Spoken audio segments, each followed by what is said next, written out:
ভাবো তো, সমুদ্রের নিচে যদি একটা দেওয়াল খুঁজে পাওয়া যায় আর সেই দেওয়ালটার বয়স হয় 7,000 বছরেরও বেশি, তাহলে প্রশ্ন একটাই, কে বানিয়েছিল এটা আর কি উদ্দেশ্যে?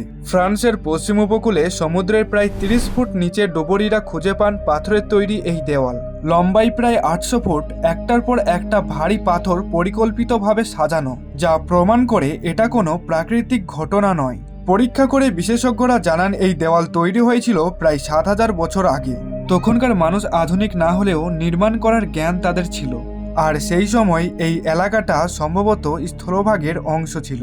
আবার কেউ মনে করেন সমুদ্রের জলস্তর বাড়ার আশঙ্কায় এই দেওয়াল বানানো হয়েছিল, তবে এখনও এর নির্দিষ্ট কারণ নিশ্চিতভাবে জানা যায়নি।